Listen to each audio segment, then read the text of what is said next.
विविध विभागांचा घेतला आढावा, विकास कामे गुणवत्तेसह वेळेत पूर्ण करा, पालकमंत्री नितेश राणे.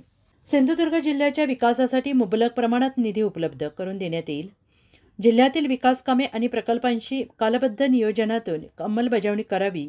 ही कामे गुणवत्तेसह वेळेत पूर्ण करण्याची जबाबदारी संबंधित यंत्रणांची असल्याने सगळ्यांनीच जबाबदारीने काम करण्याचे निर्देश पालकमंत्री नितेश राणे यांनी दिले आहेत.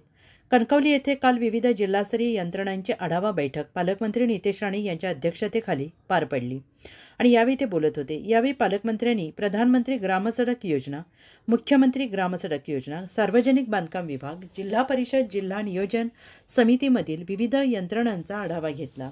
यावेळी मुख्य कार्यकारी अधिकारी मकरंद देशमुख, अतिरिक्त मुख्य कार्यकारी अधिकारी श्री कापडनीस, कार्यकारी अभियंता अजयकुमार सर्वगोड, जिल्हा नियोजन अधिकारी यशवंत बुधावले तसेच विविध विभागाचे विभाग प्रमुख उपस्थित होते. पालकमंत्री पुढे म्हणाले, चांगले रस्ते हे जिल्ह्याच्या विकासासाठी महत्त्वपूर्ण असतात. जिल्ह्यात सुरू असलेल्या रस्त्यांची कामे वेळेत पूर्ण करावीत. ती कामे दर्जेदार आणि गुणवत्तापूर्ण असावीत. जिल्ह्यातील विविध यंत्रणांनी शाश्वत गुणवत्तापूर्ण कामांची आखणी करताना दर्जात्मक बाबींमध्ये कुठलीही तडजोड करू नये.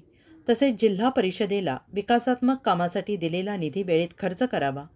कोणत्याही विभागाचा निधी अखर्चित राहणार नाही, तसेच निधी समर्पित होणार नाही याची दक्षता विभाग प्रमुखांनी घ्यावी, असेही निर्देश त्यांनी यावेळी दिले.